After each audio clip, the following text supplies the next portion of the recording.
Quite the esteemed guest, back again after uh, a definite hiatus with hopefully some very, very fascinating updates. When last we spoke, as we were speaking just before this, you were about to begin some studies, I believe, on aged mice as well.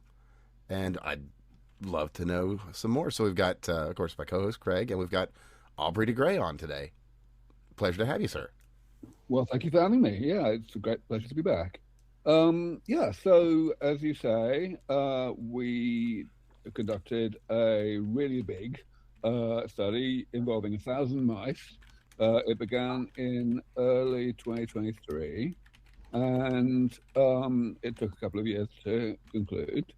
The um, the study involved the combined ex- testing of four different ways to make mice live longer. And that's really the main thing we do at LEV Foundation. We are not so much focused on identifying new ways to make mice live longer. We're focused on the determination of the extent to which we can add things together. We can get things that work a little bit to work better when you put them together. And the reason that's possible is because over the last decade or so, a few things have come to light that work, and in particular that actually work even when you start when the mice are already in middle age. That's really what we're focused on. We've always been focused on rejuvenation, on not just slowing down the clock of aging, but on turning it back. Certainly. So we want to start with mice that are in middle age, which for mice means 18 months old. The average lifespan of the kind of mice we use, which is the kind of mice that most people use, that's a strain called C57 Black 6, is about 2.5 years. So in other words, we start when they've got about a year left on average. Okay. And it went okay. We took four interventions, as I mentioned. One of them was not really a damage repair approach, the kind of thing we focused on. It was more of a, if you like, a positive control, as scientists would call it. And it's a drug called rapamycin, which is something that has been found in a number of groups to be a calorie restriction mimetic, which is to say that it kind of tricks the body into thinking that it's not getting enough food, even though it actually is. And what that does is it triggers a wide range of different changes to the, if you like, the metabolic priorities Oh, of the animal. something like So the fasting state. that's right. So that Okay. it basically deprioritizes all of the metabolic processes that are involved in growth and reproduction in favor of the processes that are involved in maintenance. And this is a response that has, of course, been documented for a century now in the respect of actual famine, actually genuinely giving the mice less food than they would like. It has been known to make mice live longer. Um, and sure enough, people have identified these drugs that do the same thing. But as I say, that's not really what we're focused on. Partly because we don't want to slow aging down; we want to reverse it. We want to benefit individuals that are already getting on, but also because calorie restriction itself, and therefore also these drugs that mimic calorie restriction, just don't work very well in long-lived species like humans. And it's well understood why that is. So it's not the holy grail. Um, but as I say, it does work quite well in mice. So we wanted to use it, as I said, as a positive control. But the other three interventions that we combined in this study were very much damage repair.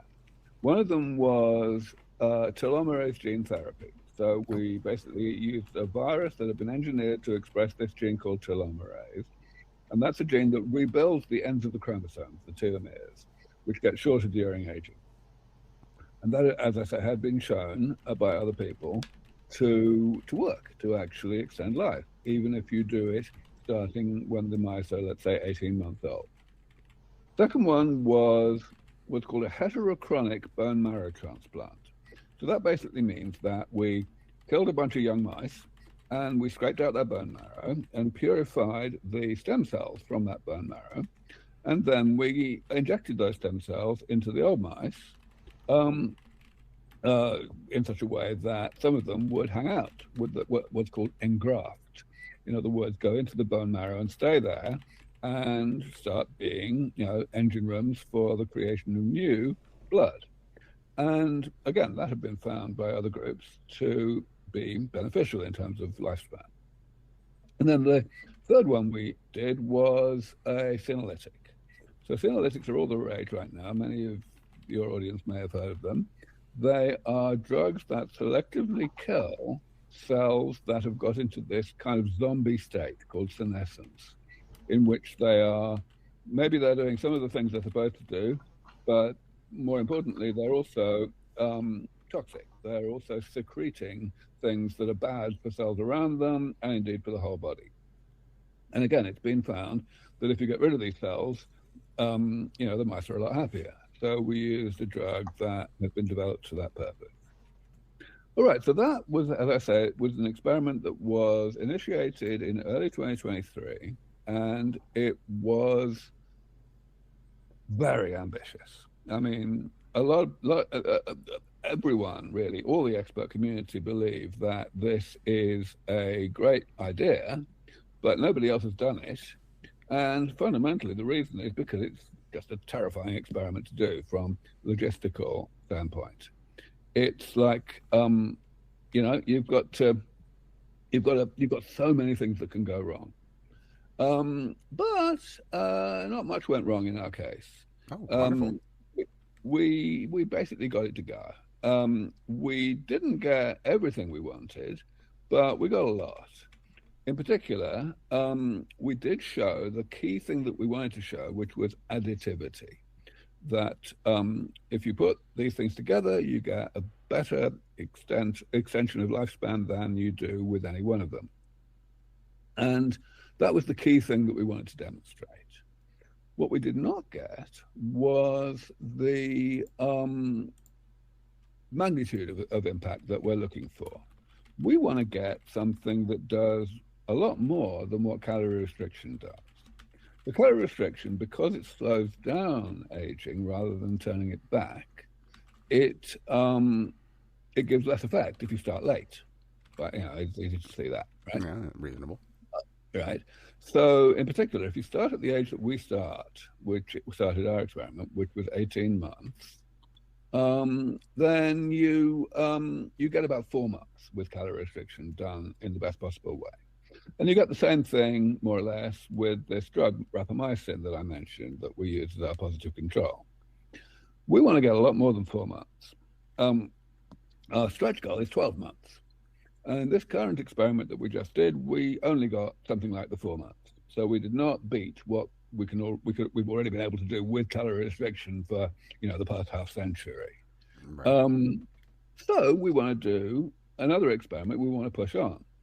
We have to first of all ask ourselves why we only got 4 months. And our firm belief is that it's because we didn't tick all the boxes. That, the human body or even the mouse body is a really complicated machine. And, there's an awful lot of things that can go wrong in that machine. A lot of types of damage that the body does to itself in the course of its normal operation. That's probably the best way of saying it. That's fair. And, we've got to fix all of them, really, because each of them can kill you more or less on schedule if it accumulates to a pathogenic extent. So we reckon that the right thing to do is to throw more of the kitchen sink at the problem.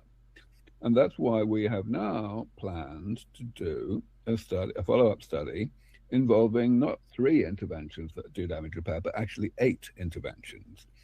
And the reason that we want to do this is not just because of the result of the first experiment, but also because it has become possible.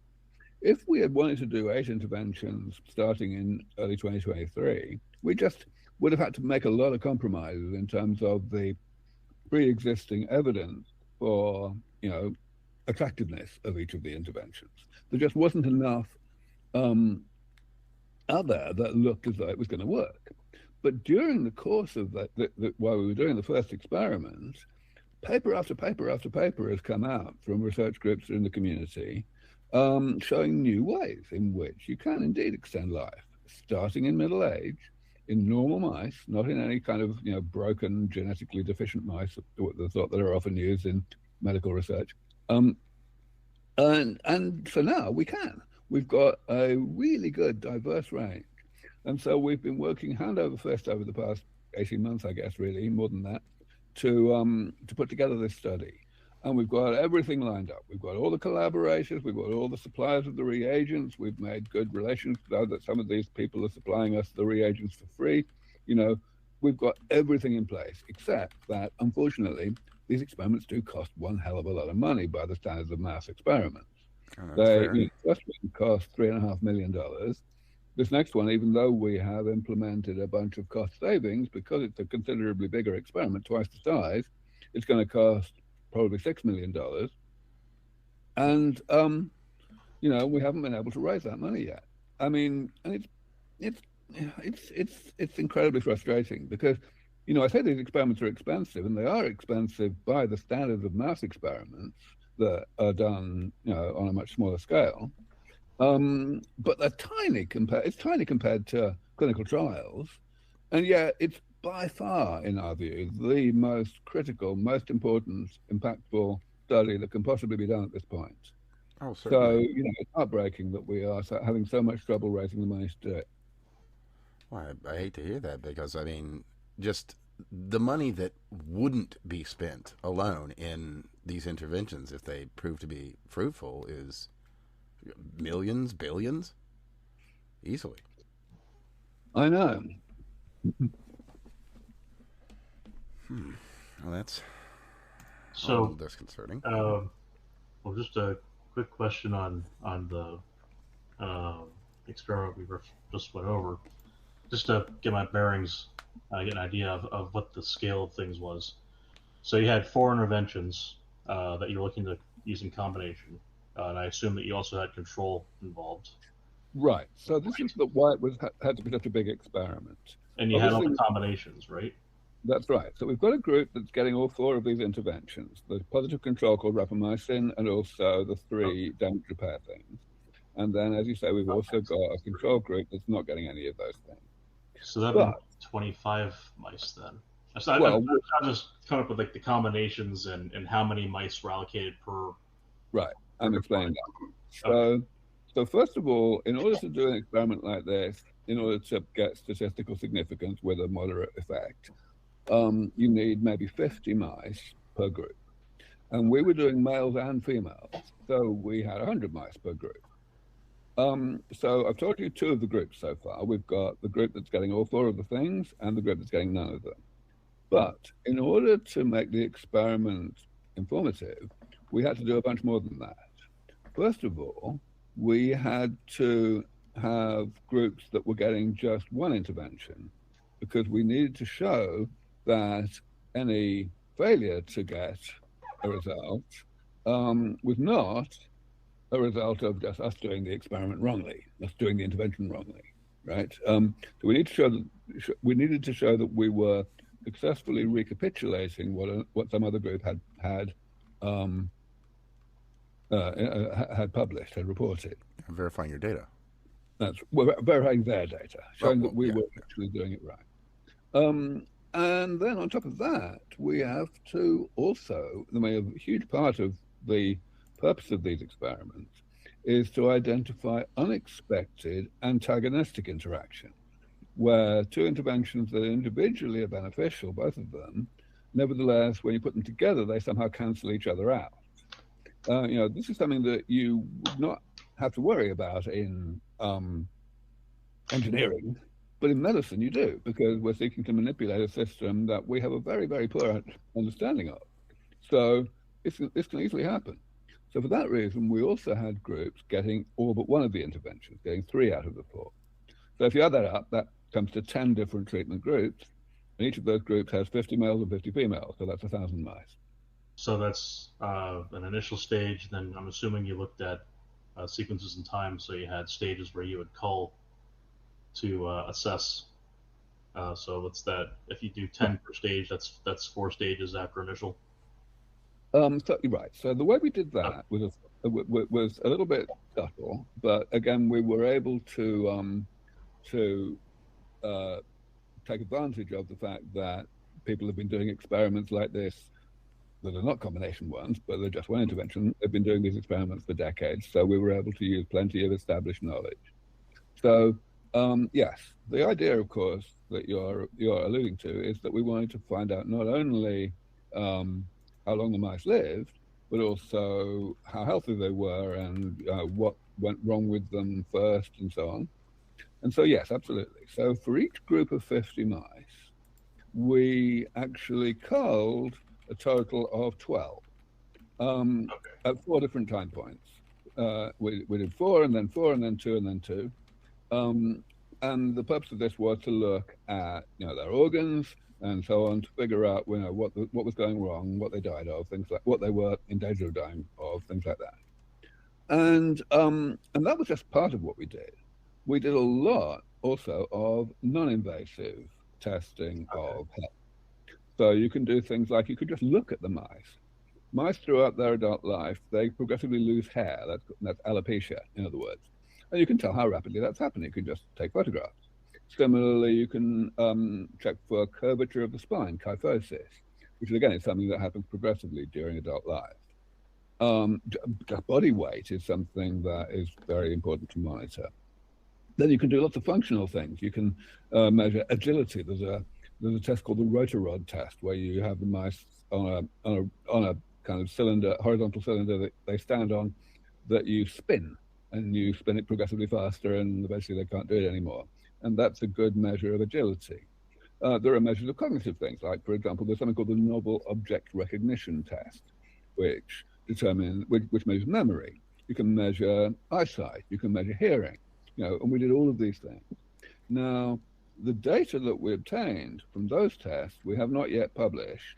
We're still analyzing it. There's a lot of data, as you can tell, with all these mice. Mm-hmm. And in particular, some of that data, the data that we want to obtain from the tissues that we stored from these culled mice and also from mice that died naturally, that analysis has not yet been done at all. Those tissues are still just stored, pending funding and collaborators to fix that. There's a way to go there. Well, it all sounds quite promising. I'm glad it's been so thorough as well. Well, it's promising. I mean, it's great that we were able to do this experiment at all, and obviously that's only down to the donors that gave money to me and my organization prior to 2023. But as I say, it means pretty much nothing unless and until we can follow it up with additional, even bigger studies, and we're still struggling to make that happen. Understandable. You don't know until you know. Hmm. That's right. So, what's the next stage in terms of scale that you would aim for a study? You mentioned that there was 8 interventions. So, Right. what kind of scale of mouse population are we looking at? It's some other details like that. Right. So the next study will be 2,000 mice. We've made a few refinements, relatively subtle refinements, to the structure of the study, but basically it's the same deal. That we have a group that's getting all the interventions. We have a group that's getting none of them. We have 8 groups that are each getting one of the interventions for replication purposes. The all but one stuff that I mentioned earlier, we're going to do that in a slightly more sophisticated way that involves essentially phasing which ones we do and which ones we don't do, depending on the results of the individual groups. But it's broadly the same thing, and therefore we end up, because we've got twice as many interventions, needing twice as many mice. Well, that's completely reasonable. I mean, honestly, I could even see it scaling out farther if money Well, permitted. combinatorics would go that direction. Wow. So it seems Well, like right. instead of a grid search, you're going more towards a gradient descent on your intervention. Yeah, the reason why it's not an exponential relationship between the number of interventions and the number of mice, the reason it's only linear, is basically because we're not doing the ones in the middle. So in the first experiment, we did 0 interventions, 4 interventions, and we also did 1 and 3, but we didn't do 2. We didn't do all of the 6 combinations that one could do in principle with exactly 2 out of the 4. And the reason we didn't was because we feel that we're getting pretty much all the information we can get from those things already by looking at what we get from the 1s and the 3s. And so similarly, in the next experiment where we have 8 interventions, we'll do 0 and 1, 7 and 8, but we won't do 2, 3, 4, 5, or 6.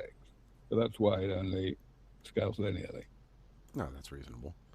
I mean, it's the more you're doing, the more work you've got set out for yourself. Now, Well, that's right.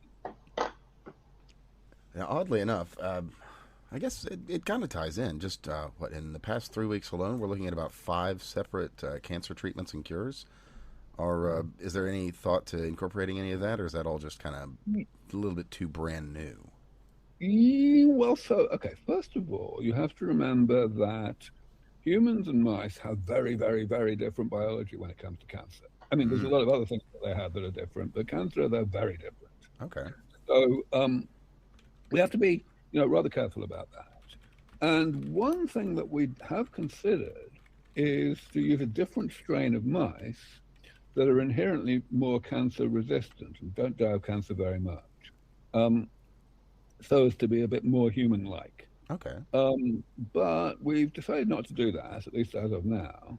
And a large part of the reason is because of the same kind of thing that I was mentioning when I was talking about replicating prior results using the individual treatment groups that just get one intervention. I see. So you basically have to replicate everything across that group as well. Right. It's the same deal if you use a different strain of mice. If it wasn't the strain that was used before by the other group or groups that have reported success, then you're throwing in an additional confounder, an additional reason why the experiment might just not work. Right. So and we don't want to do that. See, so even using a humanized mouse, though your data might be better, it also might not. You've got it. Yes, exactly. There are plenty of ways. So there are. And you cannot imagine how many trade-offs we have spent time, thinking about in order to, optimize the potential, information per dollar from these studies. Oh, understandable. I mean, it's a bit of a weird field. You'd think a lot more people would be throwing money at it for as much talk goes into it, but well, we're working on it. Absolutely. Godspeed, sir. Glad you are. Somebody's got to be doing the hard work, and glad to see it being done. So, I guess one of my next questions is, as things since the last time we talked have progressed exponentially as far as AI, how's your integration with AI systems or language models? Yeah, so of course you're quite right. The field has enormously moved forward. And of course, every field has moved forward in terms of its leveraging of AI, large language models, and other aspects of machine learning. The longevity field is no different. Our direct work does not really involve it because we are, as I say, focusing on combining things that other people have already used. So, we're not trying to identify new drugs, for example. We're getting other people to do that for us, and then we're using what works. However, there's a lot of AI being used by people that we talk very closely to. And indeed, one of the groups that is a big supporter of ours, Vita DAO, has worked quite a lot in this area on our behalf and has created not only a crypto token called Aubrey, A-U-B-R-A-I, which you can buy, and we get some of the transaction fees, so that will help to fund the next study. But also, they created a chatbot, a kind of AI agent, a co-scientist kind of thing with the same name, A-U-B-R-A-I. You can access it online on Twitter and so on. Cool. And it's pretty cool. It's based on me, so it analyzes things with my kind of way of looking at the problem of aging and what's likely to work to solve it. And of course, the chatbot has read 100,000 times more papers than I could ever read in a lifetime. Well, not quite 100,000, but close. So it's more informed. And when you ask it questions, you ask it to come up with hypotheses or come up with experiments and so on. It actually, it's really good. So that's pretty cool. But as of now, it's not being folded into the design of our own studies. Okay, well, I suppose that's fair. That's not really. Well, I mean, yeah, all the data's kind of there. It's a matter of figuring out the Well, no, the thing synergies. is not kind of that. This is the thing. I mean, the simplistic way to look at the role of AI in research, and especially in medical research, is to say, well, we've got huge amounts of data, all this genomics and epigenomics and proteomics and so on, and we can just throw it all at the AI, and the AI will tell us what to do. And that's just too simplistic, because at the end of the day, AI does not create knowledge out of thin air. It creates insights out of data. And it has to be not just the volume of data, but the diversity of types of data. If you don't have data to give the AI that says what actually works in terms of the bottom line, in other words, longevity of an organism, in particular an organism that has, fur and legs and stuff, a mammal, then the AI doesn't have a place to start. So we have to do the experiments anyway. Well, no, that's true. That's true. If you don't have the final results, you just don't. So there's only so much that can be inferred from, disparate data. That's right. And it does take a bit of time to ingest data of the magnitude that we're discussing. Big data is emphasis is on the big. Mm-hmm. So you can't just throw an AI at it and expect it to do the types of matrix factorizations you might require faster than a computer already can do it. It just doesn't work like that, unfortunately. No, that seems reasonable. So I guess then one of my next questions is stem cells then. I know you had mentioned the bone marrow related stem cells. Is there anything kind of in that field that has caught your interest? Totally. So, in fact, the very first kind of prototype of the experiment that I've spoken about was something that I initiated at my previous organization back before COVID, even in 2019. And it ran into the stand. It was just really combining two things.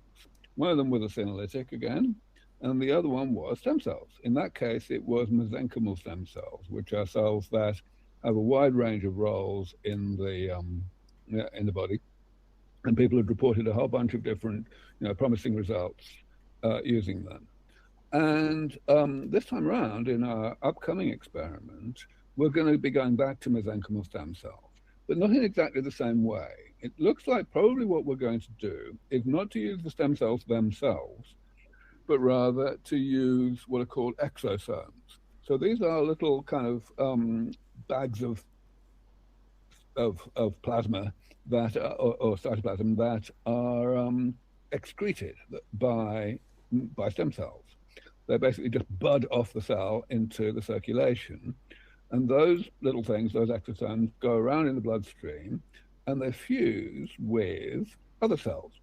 So they're a kind of a way for stem cells to distribute their useful properties around the rest of the body.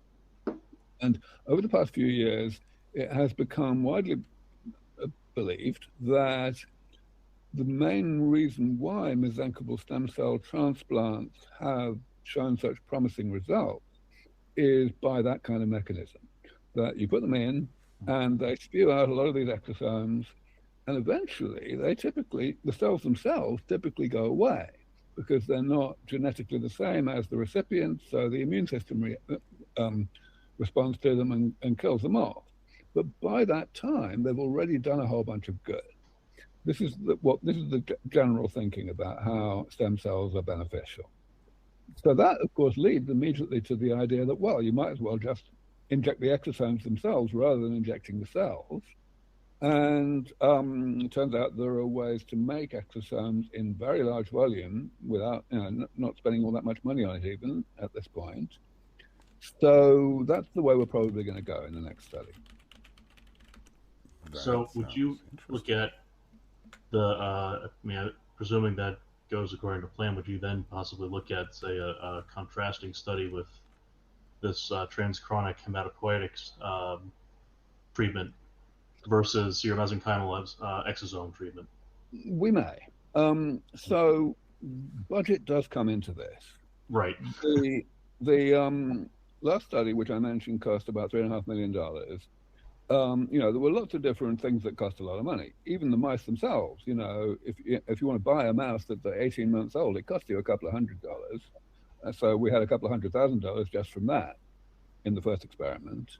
But lots of other things cost plenty. But the single most expensive component of the whole thing was the heterochronic bone marrow transplant.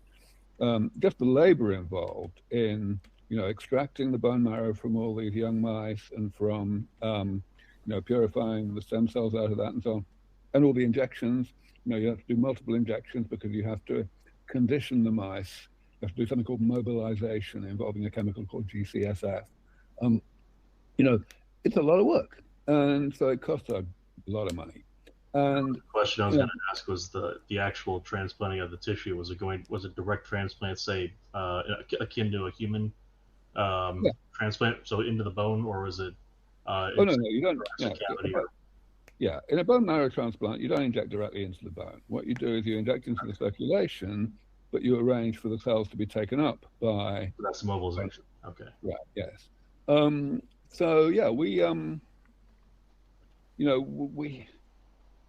had to compromise a lot, to be honest, in respect of how many cells we gave each of the old mice. We didn't get as big an effect as in the treatment group that just got the hematopoietic stem cells and nothing else. We didn't get as big an effect as the effect that had been reported by others.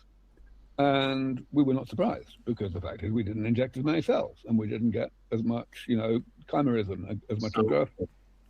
Interesting. Was it roughly in line with proportional? Was it roughly a linear difference that you observed? Was it like a linear? Yeah, roughly. Roughly. Okay. That's kind of enlightening in itself. I mean, that does tell you that a bigger treatment was going to have a bigger. What we knew we were doing wrong because of the lack of money. Okay. And I assume others have done a study where they have looked at different proportions. So you fell on a curve somewhere, and you were confident that that's what you're looking for. Yeah. Don't be too optimistic about what experiments have actually been done. Remember, it sounds like it's been a remember that almost everybody, their priority when they do a study is to publish in a high-profile journal, and high-profile journals are, in demand. They can choose to publish what they like, and what they actually choose to publish are things that are eye-catching. Replicating, replicating somebody else's study in just in different dosages and so on is not very eye-catching, and it doesn't get published, and that means that the studies don't get done in the first place, the replication studies, which is appalling. It certainly results in an enormous impairment in how rapidly science goes, because a lot of experiments that are actually not replicable because they were done badly, nevertheless people believe them because nobody has done the replication and failed. So it's appalling how science works, and this has been really the basis for my approach to the field ever since the beginning, ever since 20 years or more ago when I started, leading a foundation. I decided it was necessary to work outside of the system and not to be subject to the tyranny of peer review and so on, and to create an independent organization that was funded entirely by philanthropy. And it has worked. Not a bad idea. Plenty done that would not have been done by anybody if we hadn't done it. But the fact is that tyranny still exists. It unfortunately does. As we've reported on here, more than a handful of times. The Typically, in the replicability context, crisis and just that's the typical context is the replicability crisis, the replication crisis that comes up. It's um, a bit of an issue in science, as you're well aware. yeah. Yeah, not only that too. Then you, as you said, you've got to have those eye-catching titles, and unfortunately, that can lead some people down some unsavory paths, shall we say? Yep. But that aside, I've got something that I imagine it's on your radar. But Life Biosciences, they've got something that they should begin trials in humans in the near future. ER100. Have you heard of this? Oh, of course I have. Yes. Yeah. So David Sinclair and I have been friends for 20 years. So obviously we keep in touch. Um, uh, and yeah, I mean, David's done extremely well. Had a major success in getting the FDA to approve this trial. Now, when we mustn't forget that the trial is purely in the eye. There is a particular disease, blindness disease, that is that is being treated in this trial. There's been success in models of that disease in mice and in non-human primates, which is the basis for going now to humans. But this is by no means at this point something that would be ready for prime time systemically in the rest of the body. Couple of reasons. First of all, it hasn't been shown to be rejuvenating in the rest of the body, even in mice, or at least not as persuasively. But rather more important is the safety aspect. The eye is a place where you can do gene therapy much more safely and effectively than anywhere else in the body. Oh, you don't have to worry about migration, I imagine. Well, there's two things. First of all, you don't have to worry about the engineered virus getting out into the rest of the body. And second of all, there's essentially no immune system in the eye, which means that the body's not going to react to this foreign DNA and foreign proteins, the capsid of the virus. So yeah, if you look up, the kind of clinical trials that have been done over the years that involve gene therapy, involve viral gene therapy, you'll find that the vast majority of them are in the eye. So there's a long way to go to use this technology elsewhere. But as I say, there's also a second reason, which is the safety. In the rest of the body, we always have to worry about the fact that middle-aged people are full of precancerous cells that have accumulated a bunch of mutations, not necessarily, not all of the mutations that would be required to make them into cancer cells, but most of them, which means that anything that kind of destabilizes their genome and makes it more likely that they will accumulate one or two more mutations is something you kind of rather have not happen, right? And you can't test for this in cell culture. In fact, you really can't test for it in mice either because they don't live long enough. So at the moment, we really need better ways to do partial reprogramming, as it's called, ways that somehow avoid this this potential risk of cancer. I really don't think that we can think about doing partial reprogramming systemically in humans until we have a better way to do it. Now, there is one alternative, which is simply to have a much better way to treat cancer, and that may be coming. I have various things on my radar that are looking awfully promising in that regard. I was actually kind of wanting to segue into that because just in the past 2 weeks, we've had some amazing breakthroughs specifically in human cancers. Yeah. We need things that are altogether bigger than anything you've heard about so far. Really? The problem with cancer is that cancer is awfully good at mutating. So, yes, if you take someone who's already got a particular cancer, you may very well be able to knock it out sometimes by kind of identifying and attacking its Achilles heel. But very often, some of the cells in that cancer will figure out how to get around the thing you're doing. and the cancer will come back, and the therapy won't work anymore, and it'll be worse than ever. This has been the history of cancer treatment for 50 years. So we need something that's very general. And those things may be coming, but I think, at this point, we have to be very cautious about partial reprogramming. No, I mean, just from the name of it alone, I mean, it sounds like you run the risk of making things worse potentially. Kind of, yeah. I mean, of course, the whole motivation for partial reprogramming is to make cells more regenerative without having them lose their identity and forget which type of cell they are. Oh, yeah, as opposed to mutating, just fix the thing back to the way it was. But I'm not worried. But that's a problem that is more across the whole tissue, across the whole population of cells of a particular type. The cancer problem is not about that. It's about the occasional cell here and there that has spontaneously accumulated a lot of mutations before you did the treatment. So it just needs one or two more in order to become a full-blown cancer. No, that's understandable. So I guess the big question is there anything now or on the horizon that looks like it would be a way to, what's the term I'm looking for? Maybe dial those cells back, reset them in a way? Well, I mean, the whole idea of this is to do the opposite, right? Because the body already spontaneously, on its own, dials its own cells back. Okay. Cells are less regenerative in older people than they are in younger people. And there's plenty of good evidence that this is not an accident, that this happens essentially because the body deliberately does it, whether it's happening at the level of the individual cell or whether it's, hormonally regulated, that kind of doesn't matter. What matters is what actually happens. Cells are less regenerative.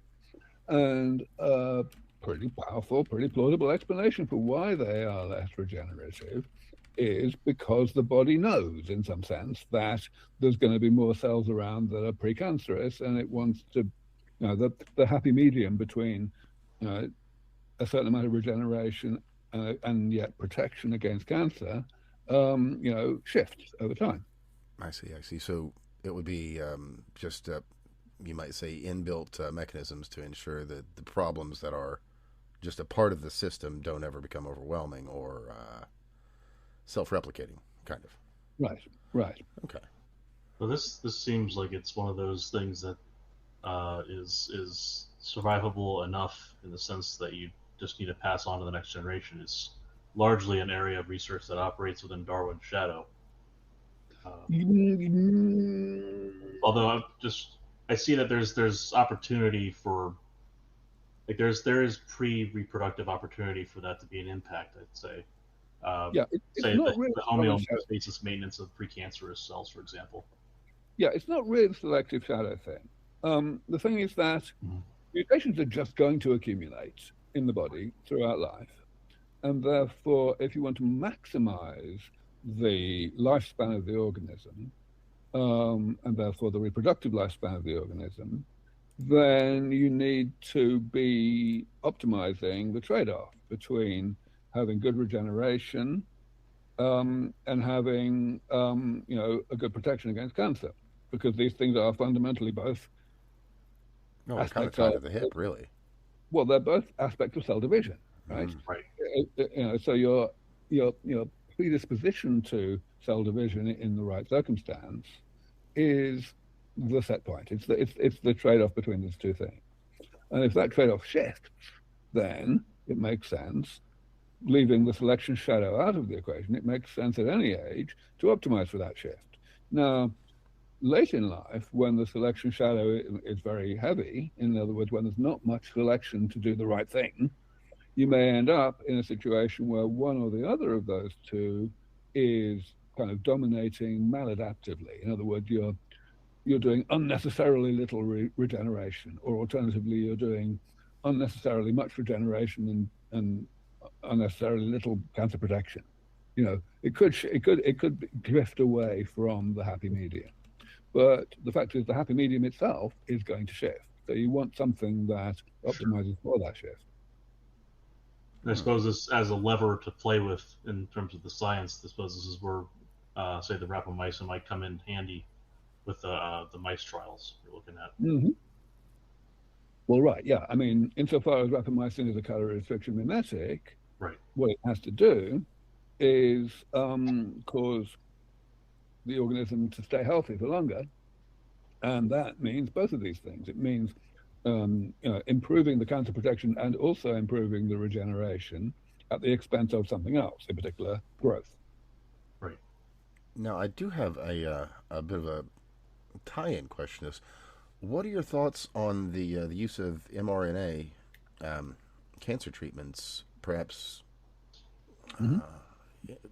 in tandem with maybe some of these anti-aging treatments? Right. So mRNA approaches to doing cellular manipulation, genetic manipulation, are a huge breakthrough that's happened. Obviously, it was coming before COVID, and COVID made it a household thing. Um, yeah, I mean, it's a huge technology that has almost indescribably unlimited potential to applicability across the board. So absolutely, cancer is just one area in which mRNAs can be useful. Well, it's one of the things that we've actually spoken on a number of times on this show because we've had plenty to say about the poor handling of COVID and the genuinely poor choice of an mRNA treatment as a vaccine type against something so rapidly evolutionary. Yeah. Okay. So let me express my own opinion on that in that Certainly, case. I'd be happy to hear it. Right. So, I mean, I personally think that there's no evidence whatsoever that we could, starting in early 2020, have used other technologies and saved more lives than what we actually saved using the vaccines that were actually used. That's ultimately the bottom line. That's the acid test. And the fact is, these vaccines were new. A number of people probably suffered from the vaccines. Long COVID still is a thing. We know that. But the fact is, the number of lives that were saved was astronomical. And it's extremely hard to see how any other approach to treating COVID could have been as successful. That's my view. The principal argument that I run into on this is that the humoral response would be more robust, to which point I say that's may or may not be true, but it completely runs past the premise that you want to avoid the infection in the first place. So that be Um, that as it may, that also it was probably the one of the most successful vaccinations in history with regard to uptake. 80% of the population vaccinated against this disease in a relatively short period of time. well, that's right.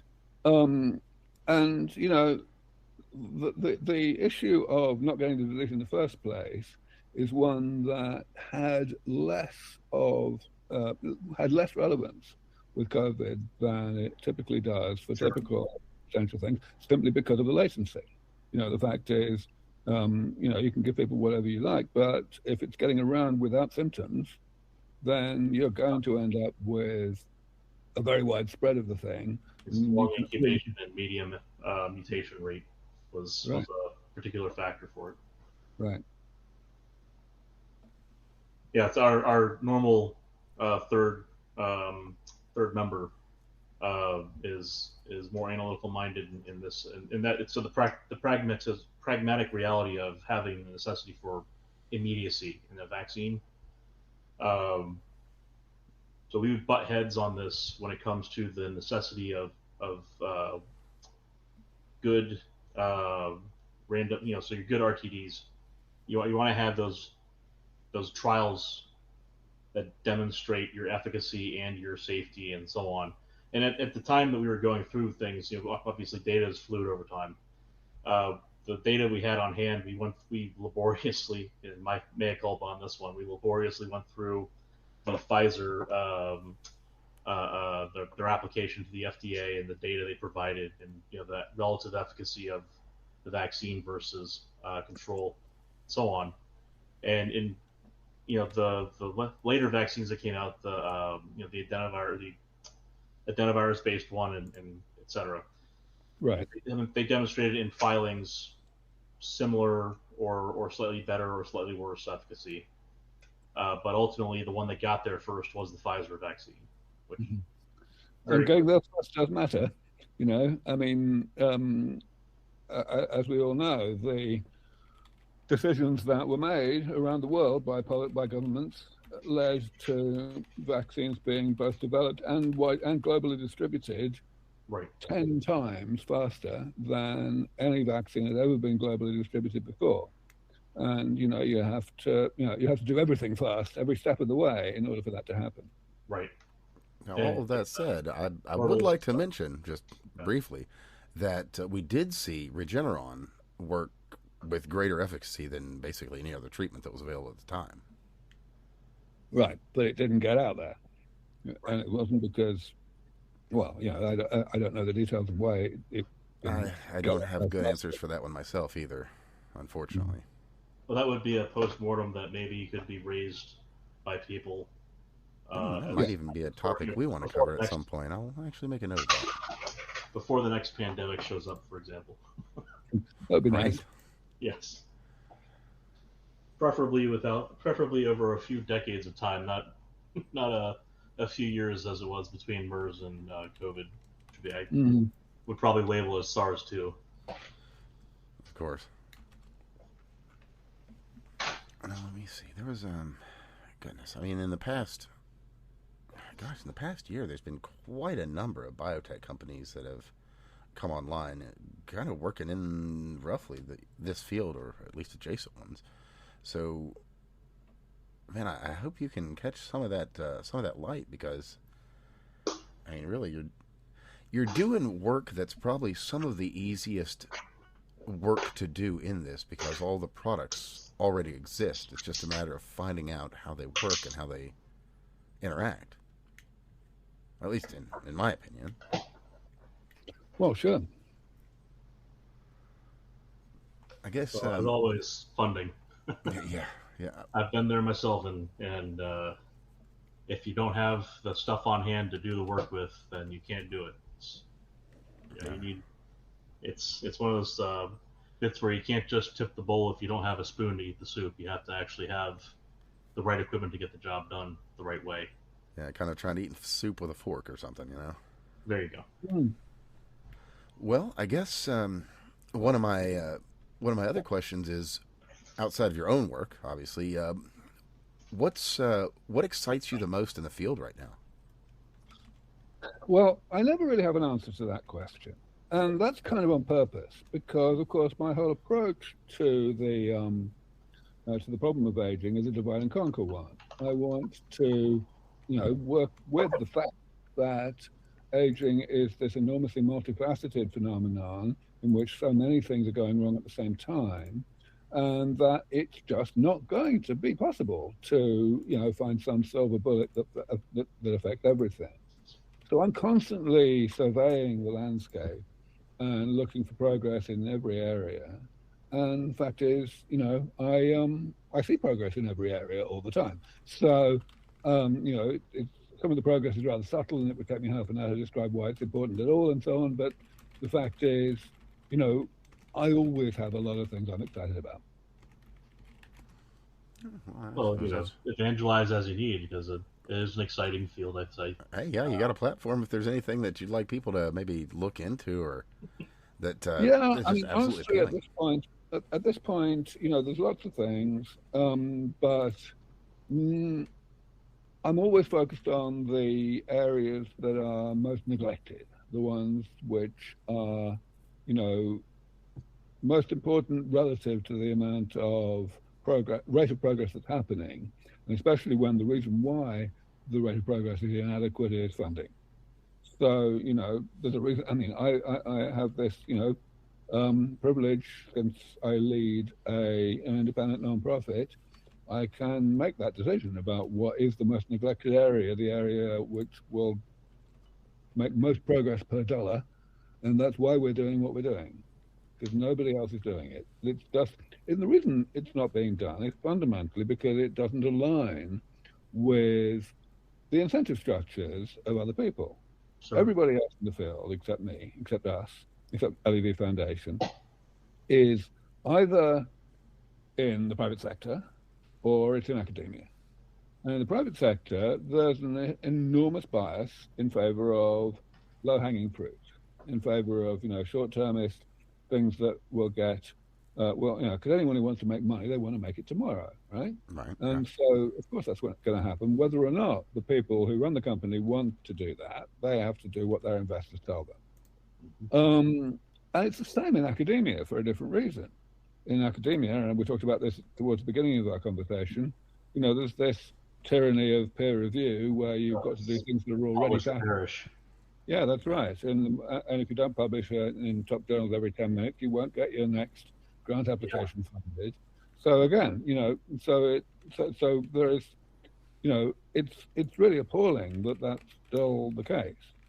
My main process, therefore, is to find people who are willing to understand that and to trust me that I know my shit and that I know what to do with their money.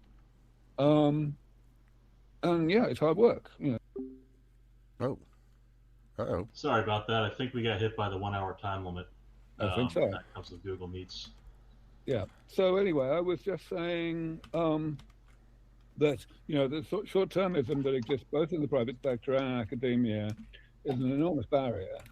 And so when I succeed in persuading people that this means they should give me some money to, or at least use money in a different way than is being used elsewhere, then, that's enormously good, enormously important. But of course, I'm competing with a lot of other people who have their own arguments for why they should receive this or that person's money. So it's hard work. Yeah, free market, unfortunately. But I mean, in my opinion, I think you're doing some of the better work out there because you're doing the hard work and getting answers to questions that we kind of need answers to, as opposed to, like you said, just the low-hanging fruit. Like, hey, this thing will give you an extra 1 year. This will give you 5 months here and there. Mm-hmm. It's.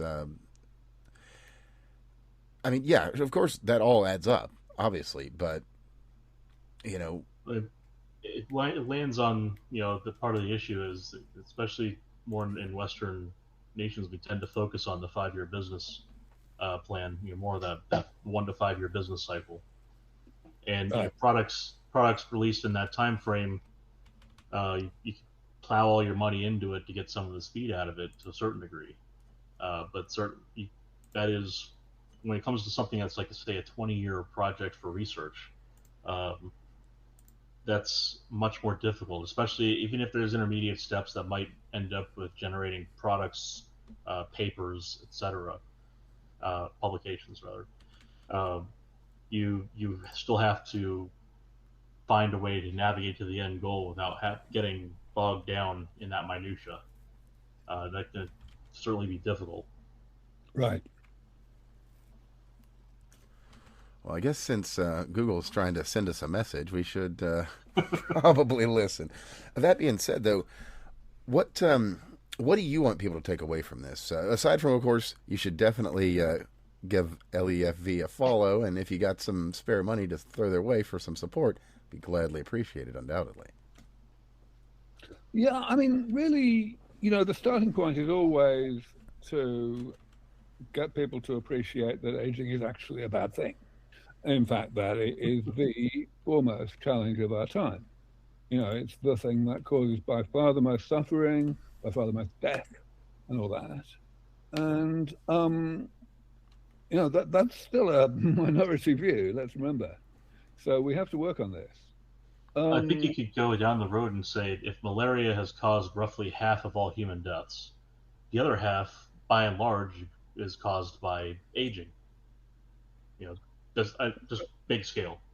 Well, and certainly right now, the key thing is that the proportions are not like that at all. In the Western world, probably 90% of all deaths are caused by aging. And even in the poorest countries in the world, we're now at the point where, more deaths are from aging than from, than from malaria. You can just look at the lifespan numbers. There's not a single country in the world now that has an average lifespan less than 50. And that tells you all you need to know. People over 50 tend to die of aging. um, True that. You made it past the line, so now it's just yeah, It's a waiting pushing the game. next Yes. one out. Or Yeah. as you say, we've gotten a lot of the low hanging fruit, and now it's a matter of getting something that's a little bit more intricate or complicated. Yep. Yep. All that.